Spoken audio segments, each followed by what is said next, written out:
తంతే బూరెల బుట్టలో పడినట్లయింది తపాలా శాఖ పరిస్థితి. చరిత్రలో ఎన్నడూ లేని విధంగా కోట్లాది రూపాయల డబ్బు డిపాజిట్ల రూపంలో ఆ శాఖకు వచ్చి చేరుతోంది. పెద్ద నోట్ల రద్దు పుణ్యమా అని పోస్టాఫీసు గుమ్మం ఎక్కని యువతంతా గంటల తరబడి లైన్లో నిలబడి మరీ ఖాతాలు తెరుస్తున్నారు.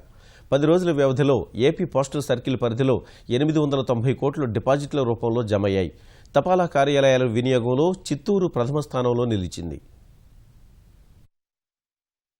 కంప్యూటర్ల ద్వారా ఆర్థిక లావాదేవీలు, ఆన్లైన్ వినియోగం ద్వారా సమాచార మార్పిడి, సెల్ఫోన్ల ద్వారా ఉత్తర ప్రత్యుత్తరాలు పెరగడం వల్ల పోస్టల్ శాఖ ఉనికిని కోల్పోతోంది. దేశంలోని తపాలా కార్యాలయాలన్నీ ప్రత్యామ్నాయ మార్గాలు వెతుక్కునే పరిస్థితికి చేరుకున్నాయి. ఈ సేవా కేంద్రాల తరహాలో వివిధ రకాల పౌరసేవలకు సిద్ధపడుతూ తపాలా శాఖ మనుగడ సాగిస్తోంది. పెద్ద నోట్ల రద్దు నిర్ణయాన్ని ప్రధాని మోదీ ప్రకటించాక మధ్యతరగతి ప్రజలు తమ డబ్బుకు భద్రత కావాలని కోరుకుంటున్న వారంతా ఒక్కసారిగా పోస్టల్ కార్యాలయాల ముందు క్యూ కడుతున్నారు. 2.5 లక్షల వరకు డిపాజిట్లకు ఏ విధమైన సంజాయిషీ ఇవ్వాల్సిన అవసరం లేదని కేంద్రం హామీ ఇవ్వడంతో బ్యాంకులకు ధీటుగా పోస్టల్ శాఖలో భారీగా డిపాజిట్లు వచ్చి చేరుతున్నాయి. రోజుకు 9 కోట్ల రూపాయల చొప్పున రాష్ట్రవ్యాప్తంగా తపాలా శాఖ కార్యాలయాల్లో జమ అవుతోంది. బ్యాంక్కి ఇన్ అడ్వాన్స్గా ఇండెంట్ పెట్టడం, ఎక్స్ట్రా క్యాష్ తీసుకోవటం అదంతా చేసాం.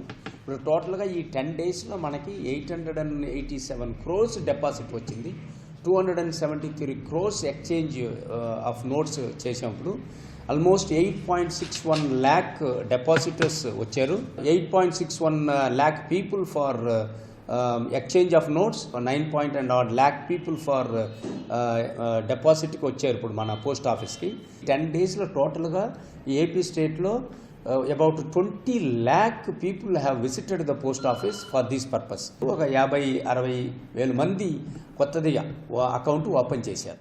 రాష్ట్రంలోని 59 ప్రధాన పోస్టాఫీసులు, 1525 సబ్ పోస్టాఫీసుల్లోనే 10 రోజుల్లో ఎక్కువగా డిపాజిట్లు జరిగినట్లు తపాలా శాఖ వెల్లడించింది. మిగిలిన బ్రాంచీల్లో 109 కోట్లు జమయ్యాయి. మొత్తం డిపాజిట్లకు వచ్చిన వారి సంఖ్యలో 4వ వంతు గ్రామీణ ప్రాంతాలకు వెళ్లినట్లు తెలుస్తోంది.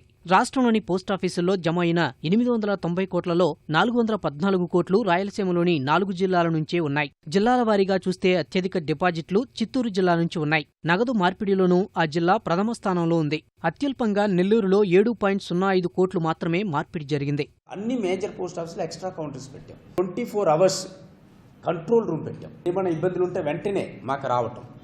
Then wherever there is a difficulty, ఈ క్యాష్ కానీ వేరేమైనా లా అండ్ ఆర్డర్ సిచ్యువేషన్ కానీ లోకల్ పోలీస్తో కోఆర్డినేట్, డిస్ట్రిక్ట్ కలెక్టర్తో కోఆర్డినేషన్, ఎక్కువ ట్రాన్సాక్షన్ జరుగుతున్నాయి. అక్కడ ఫేక్ నోట్ డిటెక్టర్ ఇవ్వటం కూడా జరిగింది.